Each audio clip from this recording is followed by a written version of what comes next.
The conflict on July 18, 1863, marked the Second Battle of Fort Wagner, alternatively recognized as the Second Assault on Morris Island, within the backdrop of the American Civil War.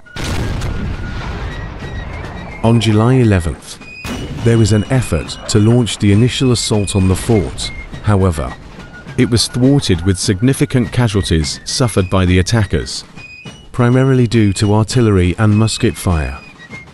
Fort Wagner, also referred to as Battery Wagner by the Confederates, oversaw the southern entry points to Charleston Harbor, under the command of Brigadier General William B. Taliaferro.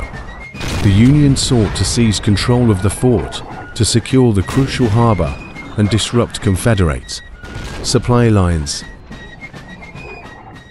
Due to the narrow island, the Union could only attack the fort using one regiment at a time. The path to the fort was limited to a 60-yard, 55 meters beach strip, bordered by the ocean to the east and marshland from Vincent's, now Bass Creek, to the west. After navigating the defile, the Union Army confronted the 250-yard southern facade of Fort Wagner, extending from Vincent's Creek to the sea. The fort was encircled by a shallow moat reinforced with sharp palmetto logs, and the seaward side moat had submerged planks fitted with spikes. Fort Wagner's weaponry included a 10-inch Seacoast mortar to 32 pounds, carronades, 2 8-inch shell guns to 32 pounds, howitzers of 42 pounds, carronade, and an 8-inch Seacoast mortar on the land face. On July 18th, Gilmore directed a combined bombardment from siege guns, mortars, and naval gunfire from 6 monitors, positioned 300 yards from the fort, lasting 8 hours. The bombardment inflicted minimal damage on the sandy fort walls, resulting in approximately 8 casualties and 20 wounded. Two brigades, totaling 9 regiments, joined the battlefield. The first, led by Gen. George Crockett Strong, consisted of the 54th Massachusetts, an infantry regiment of African American soldiers. The second, under acting brigade commander Cole Haldeman S. Putnam of the 7th New Hampshire, took part. A third reserve brigade under Gen. Stevenson, with General Truman Seymour overseeing, remained unengaged.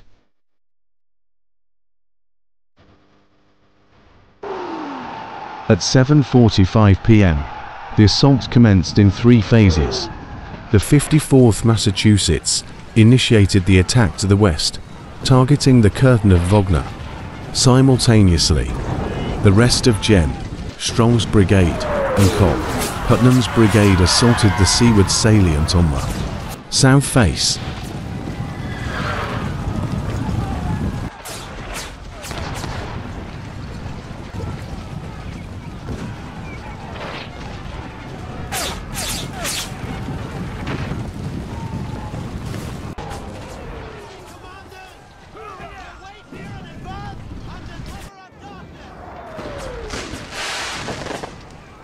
As the assault commenced, the men of the 1st South Carolina Artillery, Charleston Battalion, and 51st North Carolina Infantry took their positions.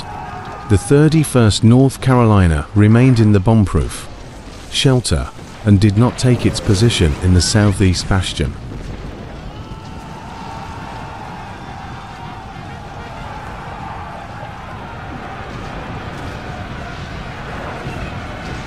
When the 54th Massachusetts reached about 150 yards from the fort, the defenders opened up with cannons and small arms, tearing through their ranks. The 51st North Carolina delivered a direct fire into them as the Charleston Battalion fired into their left.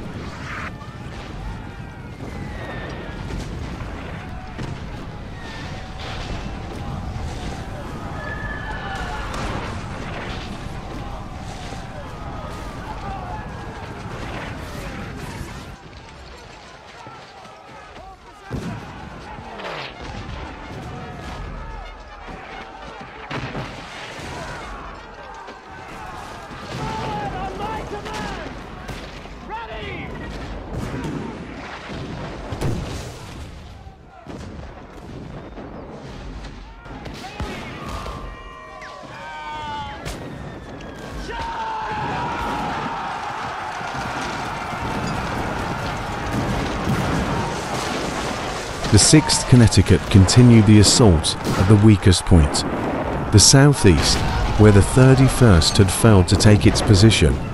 General Taliaferro quickly rounded up some soldiers to take the position, while the 51st North Carolina and Charleston Battalion fired obliquely into the assailants behind the 6th Connecticut. The 48th New York also successfully reached the slopes of the bastion. The remainder of Strong's brigade did not reach that far, as 3 of the defending howitzers were now in action and firing canister into their flanks, bringing them to a halt.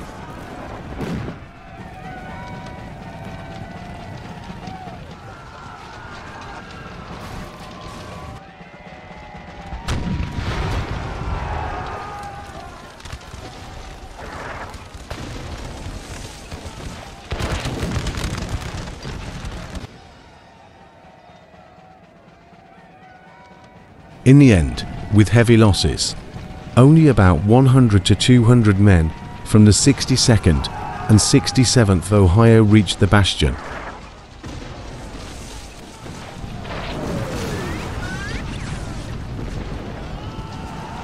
The 54th Division also managed to reach the parapet and engage in fierce fighting, including hand-to-hand combat.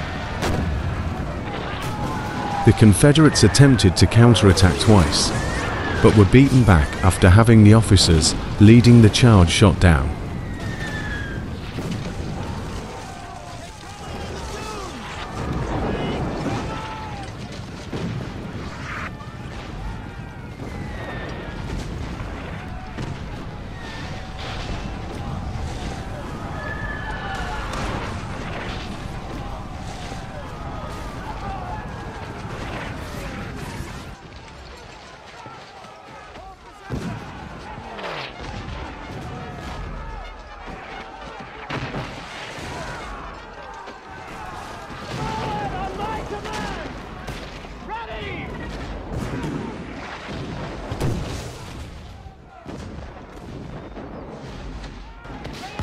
As the Union assault continued to crumble, due to lack of reinforcements from General Stevenson, Taliaferro was reinforced by the 32nd Georgia Infantry, which had been transported to the island by Brigadier General Johnson Hagood. The fresh troops swept over the bastion, killing and capturing the rest of the Union troops that remained.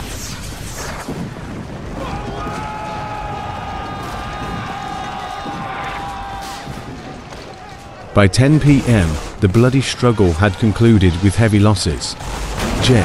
George Crockett Strong was mortally wounded in the thigh by grape shot while trying to rally his men. Col. Haldimand S. Putnam was shot in the head and killed in the salient while giving the order to withdraw. Col. John Lyman Chatfield of the 6th Connecticut was mortally wounded. The 54th Massachusetts Colonel, Robert Gould Shaw, was killed upon the parapet early in the action. In all, about 1,515 Union soldiers were killed, captured, or wounded in the assault of July 18th. Confederate casualties numbered 174. Only 315 men were left from the 54th after the battle. The men of the 54th Massachusetts were hailed for their valor. William Carney, an African-American sergeant with the 54th, is considered the first black recipient of the Medal of Honor for his actions that day in recovering and returning the unit's U.S. flag to Union lines. Their conduct improved the reputation of African Americans as soldiers, leading to greater Union recruitment of African Americans, which strengthened the northern states' numerical advantage. Thank you for watching this video. I look forward to your likes and comments, so I could discuss this battle more rudely.